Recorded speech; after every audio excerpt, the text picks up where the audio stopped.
Today on the We Invested podcast, we have Susan Laubach, and she is a former stockbroker, professional actress, and the author of Rumpelstiltskin's Rules for Making Your Farthings Grow. Miss Susan, how are you doing today? Oh, I'm doing just fine. Thank you, Wesley. Yes, ma'am. That's awesome. Thank you so much for joining me, and I'm very excited and looking forward to this interview. Me too. Yes, ma'am. So let's just jump right into it. And I kind of want to start from the beginning. So can you let me know or let us know a little bit about where you grew up? But yes, well, I grew up in several places. Went to high school, junior high, and high school in Michigan, close to Detroit. However, earlier, my father had been transferred around with his company. So I lived in Indiana and California prior to coming to Michigan. And then for my adult life, I've been mainly on the mid-Atlantic and south area of the country. I've lived in That's a lot that's of places, Wesley. Yes, ma'am. Yes, ma'am. That's amazing. So, out of the places that you live, the different places that you've grown up and spent, your childhood in, which area would you say or which state would you say had the most impact on your life?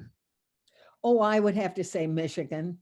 Michigan. Yes, that's where I went to, junior high and high school there, and I started college there. So that was a pretty large part of my life. Yes, ma'am, for sure. So it's like it kind of has like a sentimental value to it a Yeah, little bit. right. Yeah, that's right. For sure, for sure. That's awesome.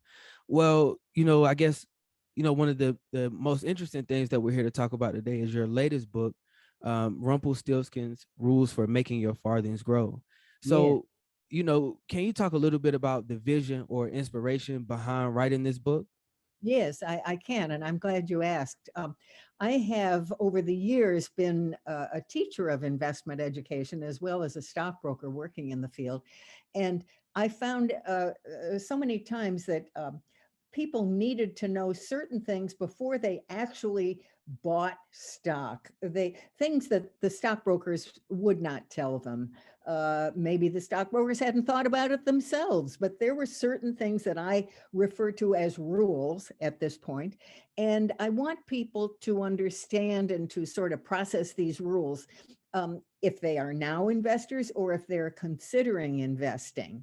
And so, in order to make them more memorable and maybe more fun to learn, I embedded them in well known fairy tales. And that's my book, Rumpelstiltskin's Rules for Making Your Farthings Grow. No, and I think that's amazing. And I think that's also like a great segue into my next question. This book has a very interesting name and something that really stands out. So, can you put me in the mindset that you were in when you were kind of coming up with the title for this book? Yeah, well, I had to have some kind of a through line. And so I have Rumpelstiltskin running his own investment banking firm. And it's called Rumpelstiltskin Never Rip Off because he is determined to never rip off anyone. And so he is telling his young protege, who is Bob Bear, formerly Baby Bear of the Three Bears. He is telling him how to be a success in the business, and that is, of course, to never rip off anyone, to be totally honest, and to process the following rules. And so that's how he gets into the stories. And he comes on between the stories and sort of, sets up the next one. For sure. Yes, ma'am. And I think that's like an amazing and a very fun, interesting way to get people, talking about finances and learning more about the stock market. Because I personally believe, that the more educated you are about it, the better your chances will be at mitigating risk and, So true. not making any crazy decisions when buying So true. stocks. Yes, you're absolutely right. Yes, ma'am. And so, we talked about your history in the financial industry, but would you mind talking a little bit about how you got started in finances? Yes, well, it certainly wasn't, I would say, the usual route. I had been in the theater, in professional theater, as you mentioned, for some years, and then it it came to be a time when it was quite obvious that equity pay wasn't going to put my kids through school. So, and I had 5 kids that had to go through school. So I managed to get hired at an investment banking firm in Baltimore. And I was only the second woman hired there. They'd had that was the oldest investment banking firm in the Western Hemisphere, and they'd had a long history of just men. And they hired me, and I think they just sort of let me go. They figured they'd hired me, and well, that was enough. But I did have to figure out how to get trained. And so there was a very small training class, me and 2 other guys, and kind of a cursory glimpse at training. So I really had to train myself with help from people in the business, of course, and a lot of study. But it was hard for me because I was a theater person, you know. I mean, I did not know, Wesley, I did not know the difference between a stock and a bond. I, I was completely ignorant. Everybody I knew in the theater world was completely ignorant of this business. So I realized how important it was to learn about it. And because I'd had such a hard time learning about it myself, I remembered the steps that I had to take in order to learn this business. So I became a good teacher because I knew where the problems were. I didn't talk in fancy language. I just told it the way I had had to learn it myself. So that's what got me started. And I realized when I started to talk to people, because I wasn't afraid to talk with groups. A lot of people in the business are afraid to go out and make public speaking engagements, but I wasn't, because that was my background. And I discovered there were a lot of people who were in the same boat that I had been, really knew very, very little about this mysterious place called the stock market. And furthermore, how to deal with it. So that's what really, that's how I got No, started. and that's a great start, and I think it's a great starting point for everyone, because even today I feel like a lot of people, it's still some sort of mystery that comes with the stock market and the financial industry as a whole. Right. But you mentioned that when you got started in Baltimore, you were one of 2 women, I believe, or one of the first 2 women hired. So when you were just starting out in a male dominated industry, was it ever intimidating for you? How did you feel? Like, what emotions were you feeling when you were just getting started? Well, I think in many cases I was sort of invisible. That I just, I was this woman sitting over in the desk over there with, they finally got me a Quotron machine, but I didn't even have that at first. And in this business, when a stockbroker gets started, at least when I got started, you have to go out and develop your own business. Nobody gives you anything. At least they didn't give me anything. Uh, Right, right. and so I had to go out and just, make speeches, talk to groups, all of that. And that was not intimidating to me. I really enjoyed that. The most fun I think I've ever had in the business was in the first years when I really got out and got to meet people, and what fun that was. Back in the office, uh, I didn't spend all that much time there because, as I say, I was sort of invisible. I didn't have a lot of pals. It was kind of hard for guys to understand who I was and why I was there. Uh, and I think a lot of them were just really puzzled as to why the old boy network had decided to add a woman. For sure. What? What? Right, right. Anyway, I kept at it, and I had a few early successes. I won a very big contest early on. Just, it was a huge contest, and I won it because I went out and I was really beating the bushes. But nobody knew. Who won? Who was that? Who won? What? She won? I thought I won. Anyway, it was illuminating. Wow. Wow. No, and I'm sure it was, yeah, I'm sure it was not, easy getting started out and kind of feeling that cold shoulder from the other people who are, currently in that Yeah, you're industry. right. You're right. For But sure. there were some people, some of the older guys. I mean, the ones who are much older. They've been in the business for many years, and they were kind to me. And they really I owe a lot to those guys. They're all pretty much gone now. Uh, but they, as I say, they were kind to me. It was more my contemporaries, the Hmm. people that were my age. For That- sure. For sure. yeah, yeah, it's No, probably always the case, but no, and I think you made a great point though, and that's actually, one of the questions that I had down to ask you is that, how do you think, being a professional actor and being in the theater, help to benefit your career in the financial industry? You. enormously, Mhm. enormously, Yeah. because uh, as I said, I knew nothing. And so years later, the guy who was the president at the time, years later, he said, Susan, he said, I always wondered how did you get started? I know you were in the theater and you were an actor.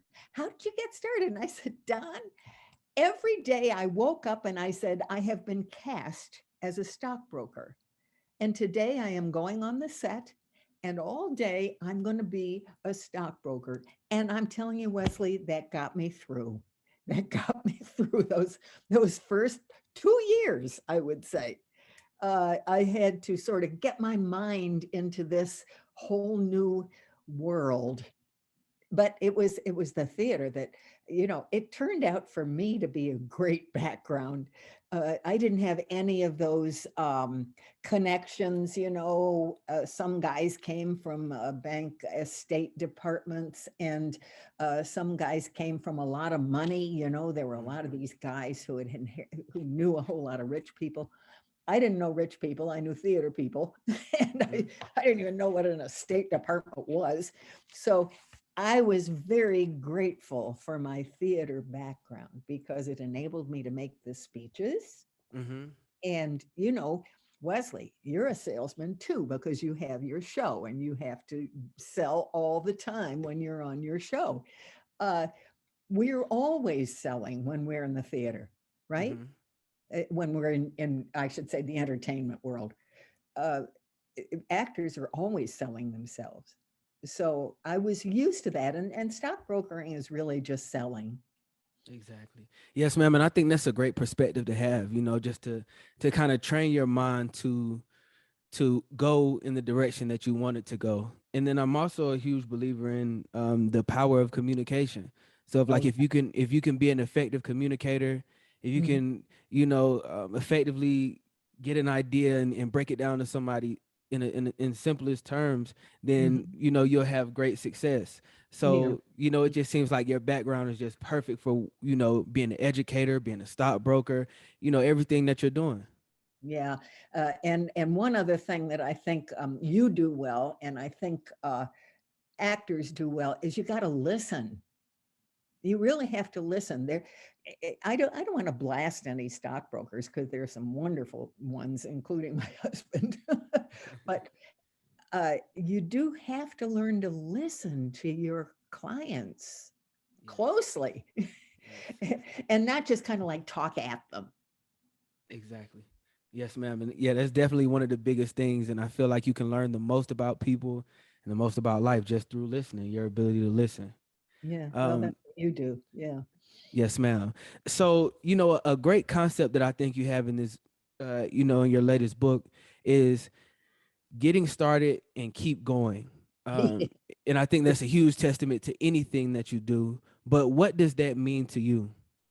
Well, thank you for bringing that up because it is the first rule. Uh, I have a number of friends in the theater and here who have just young people really who are understudies or who are just getting started in the biz, and they suddenly they've got money. and they sock it away, put it in their bank account and let it sit there because they're afraid, they're afraid to go into this magic world, right? And so I had one friend who had been out in California, made quite a bit of money in the film industry, and he had all this money sitting in a bank account. And he said, "Well, I don't know. I just, it goes up, and I'm afraid I'm going to get in, and it's too high, or it goes down. I think I'm going to lose everything."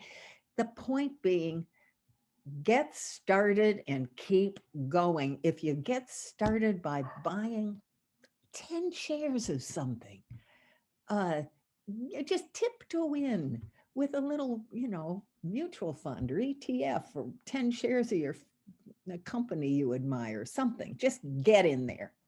That's how you learn. Yes, ma'am, and I agree with that 1000%.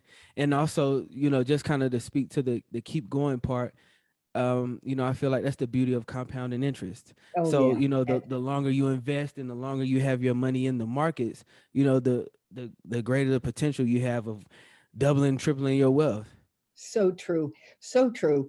And to start when you're young, well, that is a true blessing, but it doesn't mean you shouldn't start when you're older too. I mean, that doesn't, preclude your starting when you're older, but starting when you're young. And then, Wesley, don't trade a lot. Don't Mhm. mess around with it. Exactly. I used to say it was like when you make pie crust. If you mess with the dough too much, it gets tough. Mhm. It's the same thing with your portfolio, that if you mess with it too much, it's just too tough to make money. Don't do it. No, and that's definitely some great advice because, sometimes I guess you can bite off a little more than you can chew, or, you get too wrapped up in it. But the best thing to do is just kind of to set it and forget it. Yes, and it's not totally forgetting it because you do look at it on a regular basis and you do want to make sure that you're keeping tabs of either your broker or yourself when it comes to your portfolio. But if you have bought carefully, uh, then there's no reason to trade. The thing, people who, you know, I don't want to blast anybody that's a day trader and maybe making huge amounts of money and, so what? I'm not talking about that. I'm talking about investing, not Mhm. playing the market, but investing. Yes, ma'am. That says long term right there. Exactly, exactly, and that's the important part is just making sure we play the long game Yes, yes, yes, yes. for sure. So, another concept or a rule that you have in your book is being a loaner versus an owner. So, what are your thoughts on that? Well, it depends on the situation, as I point out in the book. Uh, Sometimes, if you absolutely have to have your money back at a certain time, you're going to college, you're buying a home, you've got some reason that you absolutely have to have that money available, then it is a good idea to loan your money to an entity, get the interest, and get the money back at a future time without taking undue risk, meaning you lend the money to an entity that has a very good quality rating, like the US government, Mhm. or a double or triple A rated bond of a corporation. There aren't too many triple A corporations anymore, if any, but double A rated. And so what I'm saying, and don't want to use a lot of jargon here, ask about the quality of any fixed income Mhm. bond that you are buying. In other words, that you are actually loaning the money to the entity. Ask about the quality. Exactly. Yes, ma'am. And I definitely think that's a great piece of advice, especially for, like you said, someone looking to just save money for their children's college or save up to buy a home or a car or something. I think it's very important to understand the different vehicles and how you can utilize them to best, benefit your current situation. Absolutely. Absolutely. Now, if you have let's say you're a young person, you're just getting married, you haven't started your family yet, or when you do start your family, you've got what, 18 years, right? Mhm. You can, at that point, invest in a good, very good quality stock to see some growth every year rather than loaning to an entity and only getting the interest because interest rates are very low right now. The loaning part comes in when you know, oh, in 5 years, I got to have this money back. In 3 years, I absolutely have to have this money back. Then you're not going to do this long term kind of thing. And that's when that's when you go for the bond purchase or also called fixed income. Yes, ma'am. And I think that's a great piece of information. Um, but kind of talking about ownership and owning stocks.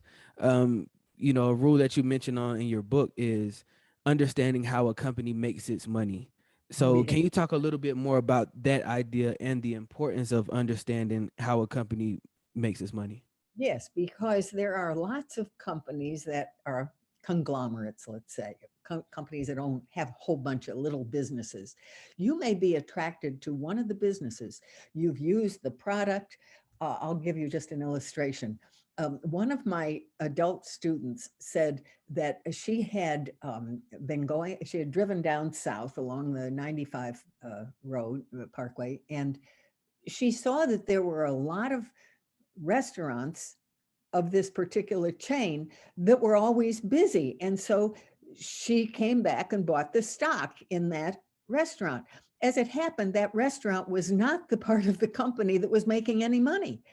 That restaurant, in fact, was losing money. And the rest of the company wasn't doing all that great either. So she didn't understand how the company made money. As it happens, she may not have approved of how the company made money. Maybe they sold cigarettes or liquor or something that she didn't want to be an owner in. Hmm. So you need to ask your advisor or look it up yourself. And I can't recommend highly enough using Value Line, which is available at most major public libraries. In Las Vegas, you're in Las Vegas, you say, or Reno? Reno, Nevada. You're Reno. You have a university near there, no? Yes, ma'am. Now, the university library would probably have a subscription to Value Line, which is just an absolutely outstanding research resource.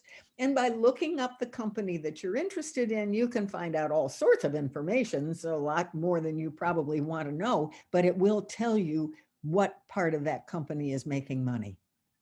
Wow. And that does sound like a very valuable, resource or tool to have to be Yeah. able to make confident investment decisions. Yes, yes, absolutely. For sure. Yes, ma'am. So, another interesting piece of the book that stood out to me, um, you mentioned diversifying with the Four Seasons portfolio plan. So, can you discuss a little bit more about that and what exactly that means to you? Oh, yes, it's an old favorite of mine, the fourth season portfolio plan. Just to, it's easier to illustrate it by showing it on a blackboard. But during the seasons of the year, certain things happen with little plants and flowers, etc. Or it doesn't happen during the year, like winter. And I believe that it's sort of metaphorical for what can happen in your diversified portfolio of stocks. For example, let's say summertime in your portfolio would equate with growth stocks that manage to grow regularly their earnings, their product line, steady growth. That's what happens throughout summer. In the fall, which is very chancy, the weather is so up and down, and as we have seen, aren't we in fall right now? Haven't Hmm. we seen the unpredictability? What is a good thing to own during unpredictable times? Well, you don't know whether inflation is going to come or go. You don't know whether interest rates are going to go up or not. Uh, I believe that convertible bonds, bonds that are convertible into the underlying stocks, I also think real estate investment trusts that pay a good solid dividend. I think these two things are very good to hold in a four-season portfolio for those times that seem to appear like we're in a fall. I hate to use the word fall. It seemed to describe what happens. No, But but it's a great way to paint the picture for us, though, for yeah, sure. but then we have winter, when nothing is growing, nothing, everybody keeps their head down. That's when you own the bonds, because that's when you've got something that is going to pay off. You bought it with high quality. It's going to pay you the interest, and then it'll pay you upon maturity. So that's what you do to keep yourself defended against a potential winter. But I love spring the best because spring is for warm days, cold nights, or cool nights, and it makes the little sapling, little flower buds start to grow. That's for emerging growth stocks. That's when you own some things that you maybe have taken a little bit of a risk on, because you see the future for this particular company or technology.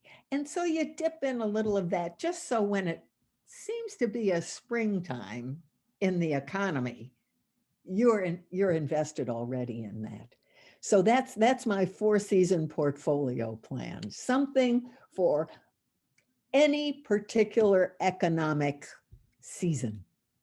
Man, and that is amazing. And I think that's a awesome way to look at it and to view the stock market and kind of to understand the different cycles of the market, because I feel like the quicker we understand that everything is a cycle and everything goes Yeah. through certain phases and ebbs and flows, the more successful we can be with, putting our money in the right places and where it needs to be in order to grow and to give us those returns that we're looking for. And you won't panic, right? You won't panic Exactly. because you'll know, okay, so this one is down, the other one is up. You're going to be defended. Yes, ma'am. And this is something that I have to mention too. I really love the like excitement and the enthusiasm and the entertainment that you bring to a subject or a topic that can sometimes be extremely bland or boring. So you're making it like really fun for me personally, and I'm sure that the listeners feel the same way. And you're breaking it down in ways that we can understand and we can I guess equate to or pair with real life. Oh, So that's thank something you, I Walter. really appreciate. Can I mention that the book is on Amazon and Kindle? And I also recorded it, so it's on Audible if people would rather listen to it than read. So That's it's available, and I'm on all the social media platforms as well. no, that's amazing. And when we put out this episode, I'll definitely be sure to make sure all of the links are in the description as well. Thank you. Yes, ma'am. But what would you say, um, what would you say is the importance of having a good team around you, and how did you focus on building your team? I think that it's important to know how other people's vision uh, is the same as yours. It's difficult for a team to work if someone is extraordinarily aggressive or short term oriented Mhm. or doesn't listen. um, so you really need to know that you're like minded when it comes to your team, because your team can help you with research, finding people who want to invest with you, um, finding venues for you, and you need to know that they understand what you believe in and that you understand what they believe in. Otherwise, it could be a disaster. For sure, yes, ma'am, and that's definitely, a great piece of advice.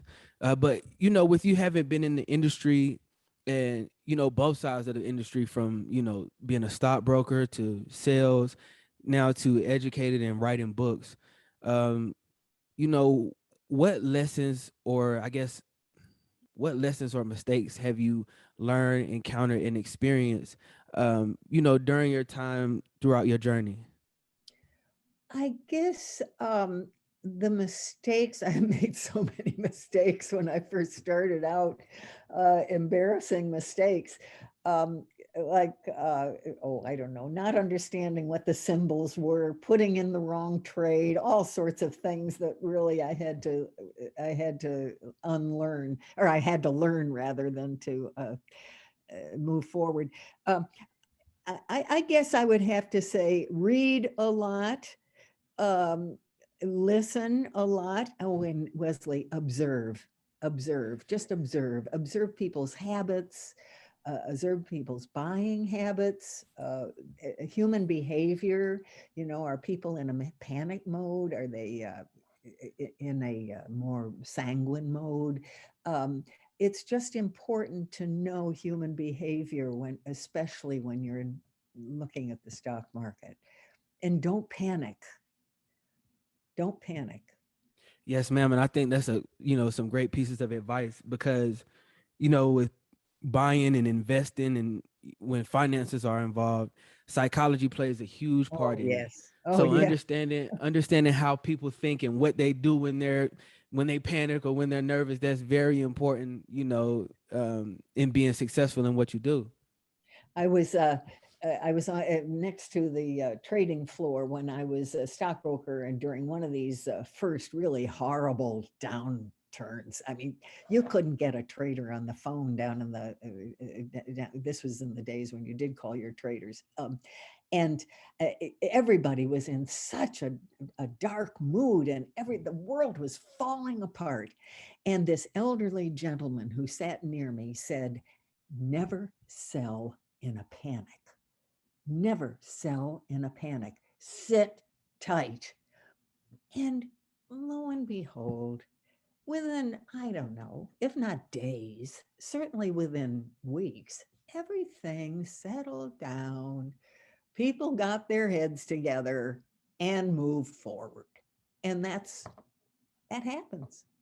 Yes, it does. And that's something that I feel like you have to train your mind to do, and you have to be aware of, to know to not panic, because it's like when you're in the moment, if you're not properly educated, it can be so easy to just sell out of fear, you Oh, know? I know. I know. Yeah, And then you sell out of fear, it's way down, you've lost, and exactly. 5 days later it goes back up again.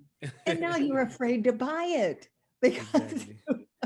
yeah, you get No, yourself all turned around. for sure, for sure.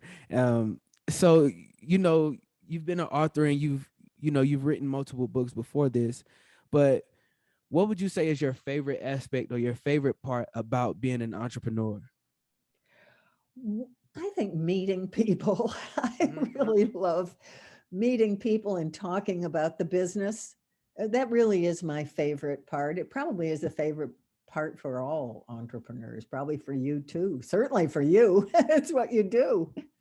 Yes, But ma'am. I think networking is a huge, important, vital piece of anything that you do. yeah, I do too. I do. And then keeping up the network, keep maintaining your network. It takes time, but it's worthwhile.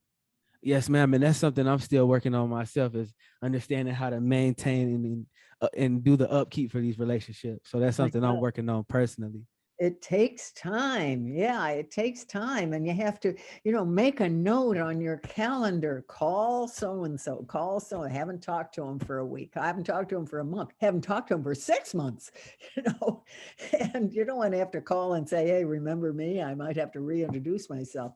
Uh, but it's so worthy to, for no other reason that you keep your friendships up, whether they do anything in your business. It's your friendships.